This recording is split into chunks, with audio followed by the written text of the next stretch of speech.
Um, Ever wonder what happened to slashers after it took the world by storm?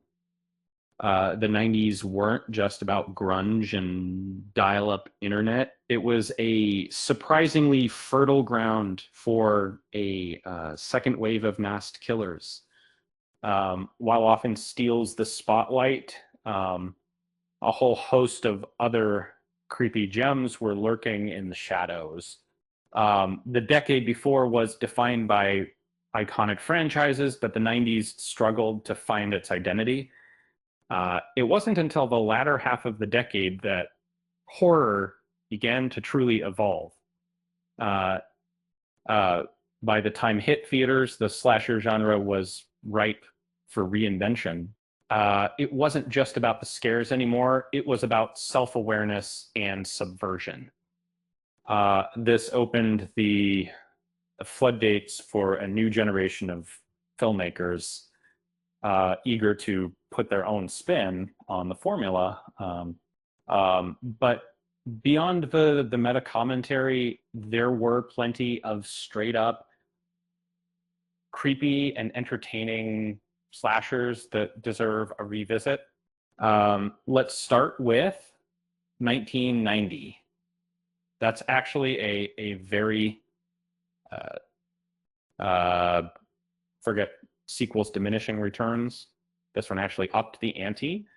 An undead ex-cop returns to wreak havoc on the streets of New York, and it's gloriously over the top, uh, with strong performances and impressive effects. It's a surprisingly good movie that doesn't take itself too seriously. Um, then there's a different rating on top. Doesn't have Chucky's back, and he's still not playing nice.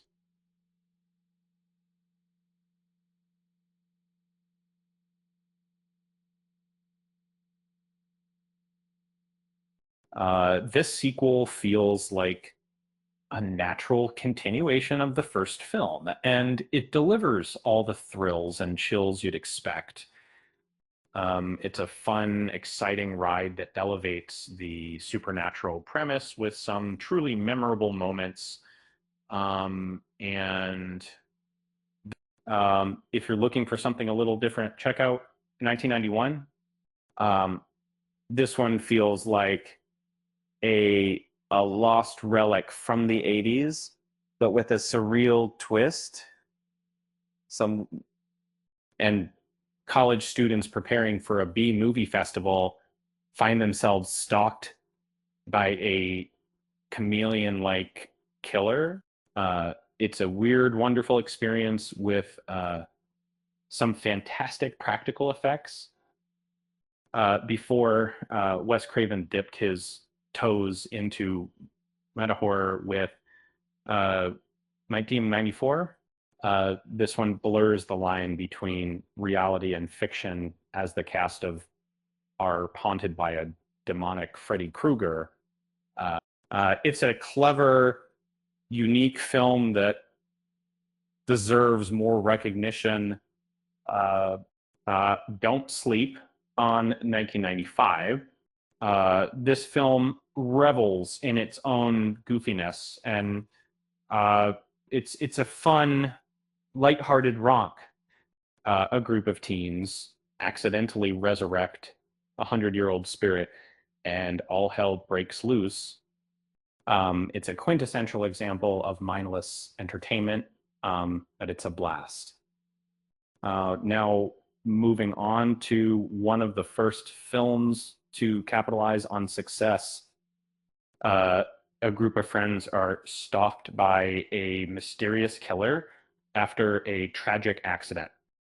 It's a classic mystery slasher with plenty of suspense and imaginative kills. Uh, um, and let's not forget, in 1998, this sequel brought back Jamie Lee Curtis as Laurie Strode, and it delivered a thrilling, suspenseful ride. Uh, it's a fun, straightforward slasher that doesn't try to be anything. It's not. For something a little different, check out What's Not Not, 1998. This film blends folktales with slasher tropes, and it's a surprisingly effective combination. Uh, it's a fun, atmospheric film that explores the power of urban myths. Finally, there's some. This film isn't a conventional slasher, and it's not even a conventional film at all. In a stoner teen's hand becomes possessed by a demon, and chaos ensues.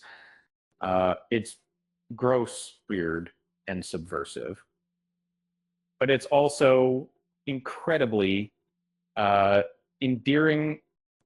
So there you have it, a journey through the often overlooked world of 90s slashers. It just goes to show that even after Change the Game, there was still plenty of room for masked killers and creative scares. And speaking of scares, did you hear about the horror movie marathon? It was killer, seriously. With that said, thanks for watching, and until next time.